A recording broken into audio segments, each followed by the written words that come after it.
Hi everyone, this is Hal Crosman with Screenwriting U. All right, now let's talk about interest techniques.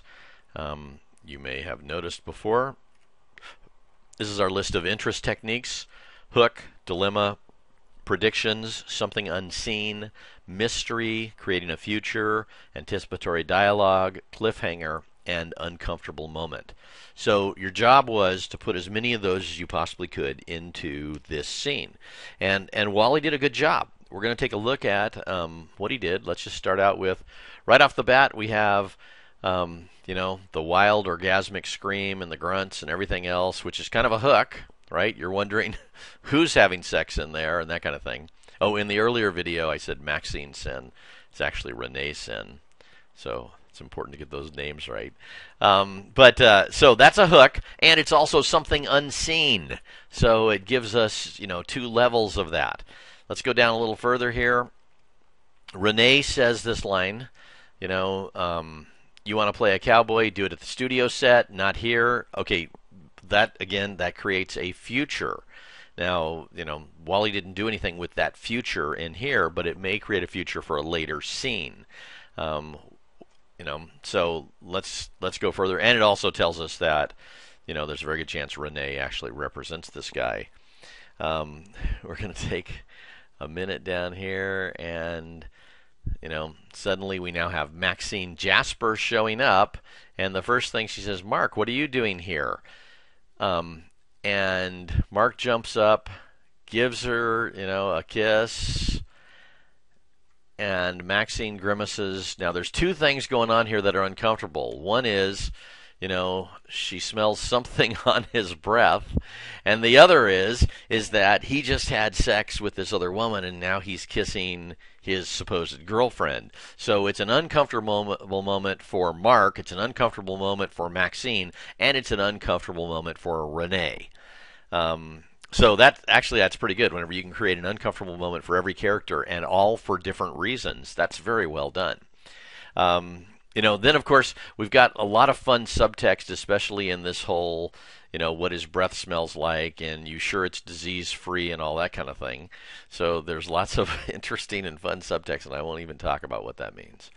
Down below, there's, let's see,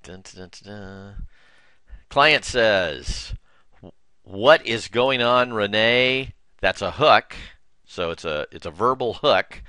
But also, we've got Clint Westwood. This must be a reference to his brother or his cousin, Clint Eastwood. Rushing in, asking this question, which that's a surprise in the first place, and then suddenly there's a wave of reporters coming in, and that's another surprise. All right, let's go a little further. Let me just check. Well, you know what? Those surprises came from a previous set of of interest techniques. Anyway, let's go a little further down. There's now the reporters are asking these questions, right? And they're making these statements and about him, which all imply that there's going to be some kind of major problem for this client and possibly for the agency, right? So in that case, it's kind of a prediction. It creates a future to some kind of degree. But also now Renee is saying, "What? Where did you hear that?" And that's the mystery that this scene is about. So we've just created this mystery called "Who Told Them That?" The reporter's answer, "A little birdie told me."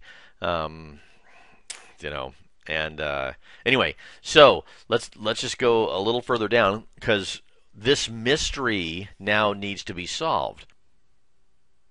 So there's this mystery that's been set up earlier on when the reporters were there, which is, who did this? How did this information get out? So here we have Renee says, "Maxine." Maxine says, "Yes, Miss Sin." And she says, "You promised that Clint's situation wouldn't leave this room." Now, right there's the implication that Maxine was part of how it happened, right? Maxine instantly denies it, which is one of her first lies in here. She has a whole series of lies. I just wasn't thinking about it in the earlier video when I said that. So Maxine denies it. Now then there's more and more questions. We're down here. Then how did the leak get out? Every time there's a question in here about this. Renee is investigating, and the more she asks the question and the more she tries to find it, the more interested we become in that. You know, it's maybe the police. Renee says she took care of them. You know, Maxine says all of them. So it's all of this is about building up this mystery. So because it's really the most important thing of this whole this scene. In fact, the truth is it's pretty much the essence of the scene. You know, how did that secret get out? So, going down below, we finally get down to the very bottom, and there's finally the payoff and the answer to the question.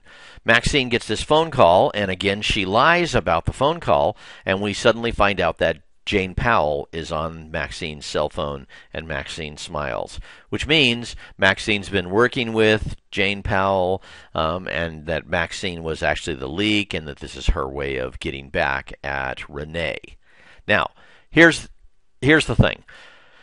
When we get to the end of that, it's like the whole thing is resolved. We now know who did it and all that kind of thing, and the situation has already happened, so this isn't really a strong cliffhanger.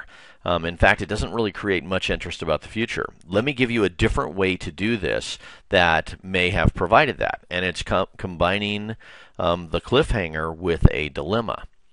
Let's say, further up here, you know, soon as Renee got off the phone and she turns to Maxine.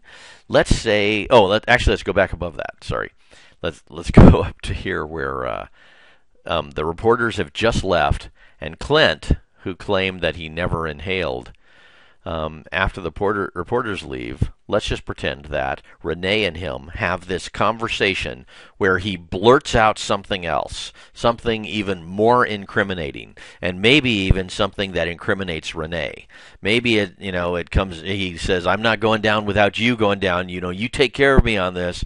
Otherwise, I'm going to let them know who you are and how you got me the drugs," or whatever it is, right? Now, I'm not saying that's it, but I'm just making things up as I go here.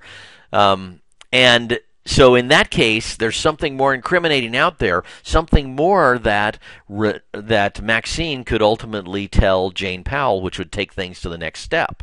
So let's pretend that Renee recognizes what's going on, and when she calls Maxine over and she asks these early questions, she says, "You know, I've been watching you for some time, and I believe you have a tremendous amount of potential. And I know now is not the time to talk about it. So let's make an appointment for tomorrow, once everything smooths over, or the next day, and sit down and talk about the possibility of you becoming the next vice president of our company." And so now what happens is, and you know, again, you can do whatever you want, but I want you to see the structure of this is. Maxine now has her dream to, be the vice president of a major agency, and in conflict with this new information that she has that could take Renee down. So she's got a personal dilemma. And so when we get to the end, because of that, when Jane Powell calls, we could have the rest of the scene play out exactly the same way, and suddenly we're sitting here at the end, Maxine smiles, and the scene ends, and we don't know whether she's going to deliver that information, that new information, which will incriminate Renee, or whether she's smiling because now she got what she wanted, which was the new VP position. So then it really would create somewhat of a cliffhanger and make it more interesting for us to move to the next scene. So that's the kind of stuff we're looking for here, is you are looking to find ways to use these techniques in ways that fit and work for the scene, and at the same time give you a chance to practice using these until you get fluent. Let me just say one last thing here. I think Wally did a great job on this. And the truth is I think everybody did an excellent job.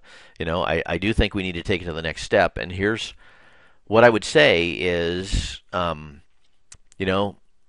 you should be proud of what you've already learned because it's making you a better writer. But you also need to know that the more we do this, the better we're going to get. And sooner or later, because we are consistently doing this QE process, this group is going to be at a level that is very professional. So every time we go through one of these QE cycles, it means that you're becoming better as a writer, you're becoming more successful in the future, and the group overall is becoming more successful. And because of that, within about 2-3 months, we're going to start to see people breaking into this industry in a very big way. So stay with us on this. And keep working on it, because that's what's going to make you the most successful you'll ever be. So as you do your rewrite and as you give each other feedback, what I would like you to do is try to focus on what could you do to add even more interest techniques to the scene you've written. I think that right at the present moment is probably the most important thing for us to focus on, because again, the more interesting you make your writing, the more likely that people are going to read every single page and be just, wanting to do everything they can to work with you. So keep at it. We are doing well, and good things are going to happen because of this.